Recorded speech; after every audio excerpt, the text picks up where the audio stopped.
everybody, and welcome back to my channel. Last night I started doing this painting project. I didn't turn on my camera and show you what I was doing, but I thought I'd do it now. Based on what's on this table here, you can probably tell that I'm painting one of my leather covers.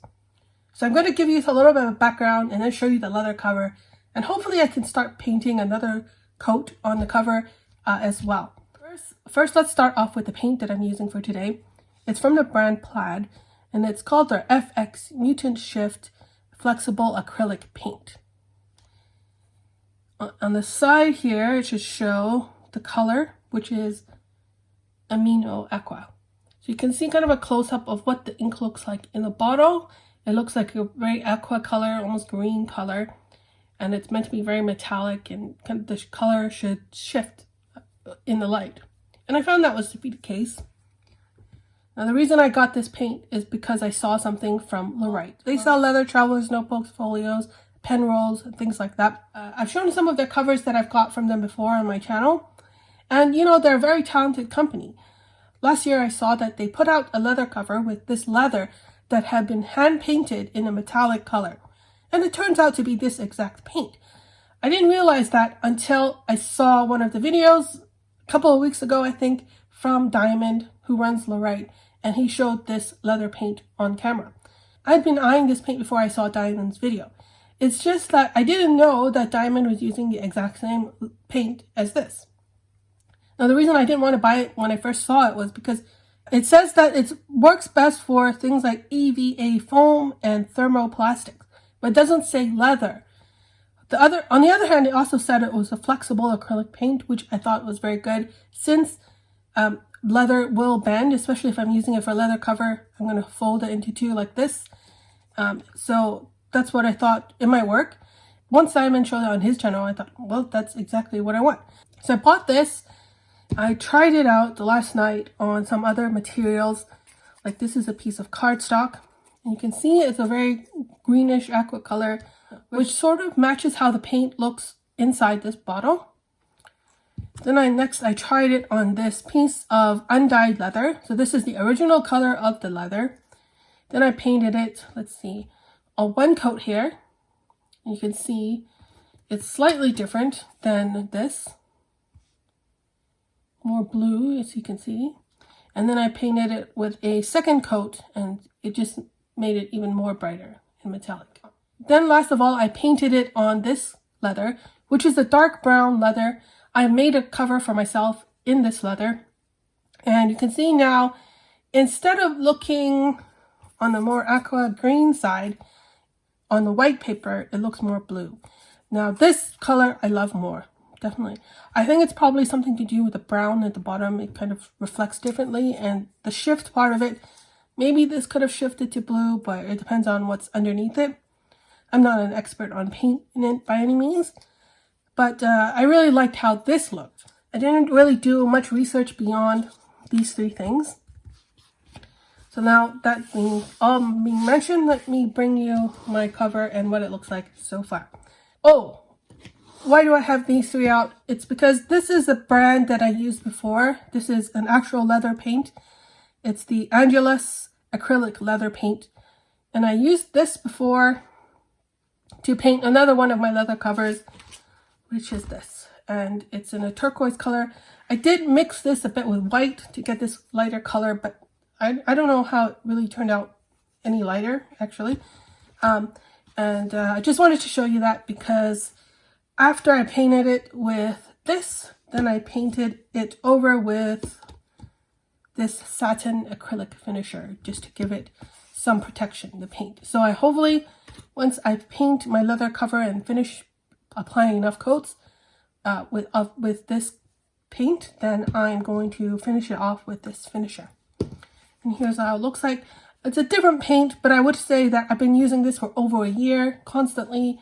Sometimes I switch it out with my other traveler's notebook in the same size, but I've definitely been using this for over a year, and it's got scratches, but the paint itself has not really come off or chipped, even on the spine here, where it would probably crack if, I don't know, maybe if I used less coats or something. So hopefully this paint will turn out the same, that it won't crack, especially on the part where the leather bends. And then also I hope that the finisher will help with that as well. Okay, now finally to the cover. Here it is. The cover I picked was from Stride Ridge. I have done a video of my Stride Ridge B6 Stylogy cover before. I wish I had taken a before picture of this cover before I painted it. I really like this leather. I like how it feels. I have 2 more leather covers in this same leather. But with this particular one, the leather does tend to scratch up a bit, which is fine for me. You can see that there's these little nicks here. Though that's fine. But what bothered me about this particular one that didn't bother me about the other ones in the same leather is the spine. With this particular leather cover, the spine was permanently changed. The color of the spine was permanently changed. It was permanently light. I didn't like how it was permanently like that. It didn't matter if I flattened it out like this or I left it curved like it's supposed to be. It was just permanently like that. So I thought this was a good candidate for me to paint. This is the result of 2 coats of this paint. I painted it last night. It says in the instructions that you have to paint it 1 coat, and then if you want another coat, you have to wait an hour. So that's exactly what I did. And then after the 2nd coat, I left it overnight. And here I am filming this now. So I hope to put maybe another 2 coats on it, and then I will apply the finisher. You can see I used a random cheap plastic brush like this, and there's some paint or brush strokes you can probably see or not. But I like how it looks even now. It looks very, very metallic. Probably a little bit more blue on camera than it is in real life, but very nice. And hopefully if I put more coats, it won't turn into this color. It will remain this kind of nice blue metallic cover. And let me just compare. This is the piece of white cardstock. This is my nude leather or undyed leather. And this is my dark leather. So it looks more in line with this, which is exactly what I wanted.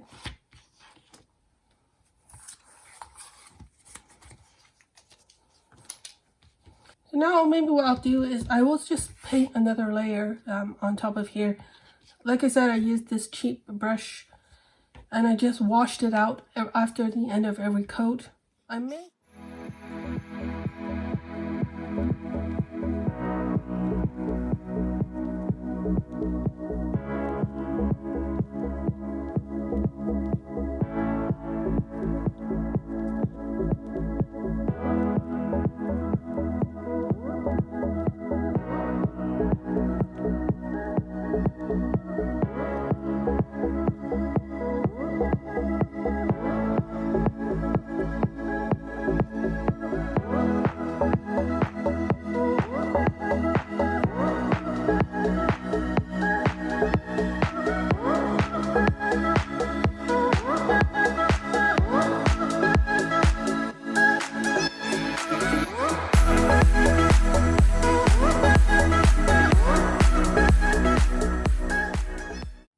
Well, it's been 1 week since I filmed the first part of this video. I wanted to show you how it looks like right now. Now I'm not quite finished, so I'm going to explain what I need to do next. But here it is. I have now gotten 5 coats of this plaid FX paint onto here. And then I followed that up with 1 coat of this Angelus satin acrylic finisher. I also put the book inside. I did let it dry for a bit with the book inside just because of the spine. I knew that it's most likely going to be folded over like this. And so this being a B6 cover, I put my B6 Stylogy notebook inside. I've already finished the notebook, but that's probably what I would use in here anyway, so I just thought I'd show you. Actually, let me take out the book first, and then I can probably show that better. If I tilt up my cover like this, hopefully you can see that my painting application is a bit streaky and patchy, I guess. You can see that there's some darker spots and lighter spots. I really couldn't figure out how I could fill those spots, and so I ended up not doing it. I didn't want to put so many coats so that it would become completely opaque and then started looking like this green. I'd rather keep some of this kind of blue color. And anyway, since it does have those patches, you can kind of look at it and you can see the different shades of blue on aqua. So I just decided to keep it like that. I mentioned before that due to the notebook creasing like this, the spine had completely become light, and it was a very stark contrast against the rest of the cover. I thought that when I painted over it, it might also show some contrast where it will be lighter than the rest of the cover. But it's not like that. You can see it. You really can't tell that it was a different color than before. So I'm pretty pleased with that as well. Once I put a layer of paint over the cover, I would bend the cover like this, and then I would put a little bit more paint along the spine just to make sure if the leather were to crack or to crease, then the paint would get inside all of those cracks. And I learned that tip from watching some YouTuber. I tried to look up her name before I filmed this, but I cannot find it. So I'll try to look again, and if I can find it, I will put it in the caption or in the description somewhere, because I really learned a lot on how to do this from her. But that was 2 years ago, and I forgot to look her up. So that helped, and I think that this paint, this plaid paint, it does seem to work well in terms of not cracking or creasing if the leather underneath it is creasing. Now onto this acrylic finisher. This is the second time that I've used this, and I learned from the first time that it takes a long time to dry.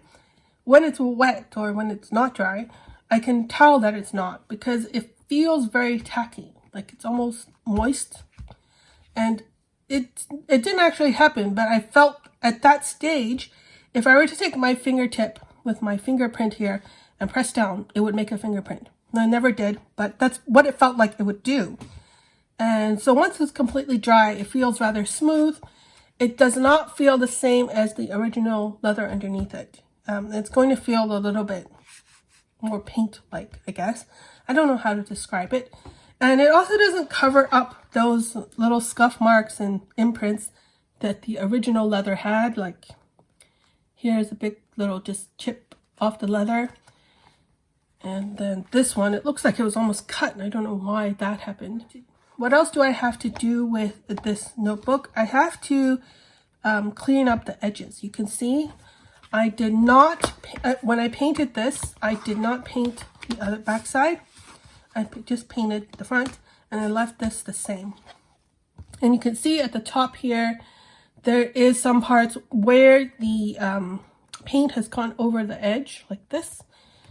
And there was some here as well. So when I was first painting it, what I did was I took a Q-tip and I took some rubbing alcohol, and I just kind of ran the Q-tip with alcohol over the edge of this cover like this, so to remove the paint. And that worked really well. In fact, this used to be covered with paint, the edges, I mean, and it removed the rubbing alcohol removed that. But what happened was the rubbing alcohol dripped. First it dripped on this side, and then it dripped on the other side. And you can see where the rubbing alcohol dripped, because there's these lines here. There was some kind of dye on this leather, and it took off the dye. So it's permanently lightened like this. I can actually see the color of the dye on the paper that I was using underneath. So I was pretty disappointed with that, and I thought it's probably too dangerous to continue using the rubbing alcohol on this to clean up some of the edges here. So what I'm probably going to do is I'm going to sand it, and then if I need to re-burnish it, hopefully I can re-burnish it, then I'll just do it like that. I mean, it's not so bad. Whoops. It's not so bad, but I'd rather get rid of this like edge going over here like that, and just leave the edges brown like it originally was. If it annoys me too much, then I may just paint over this as well. We'll see. Anyways, that's all I have to say for this video. Thank you very much for watching, and I'll see you in my next video. Bye.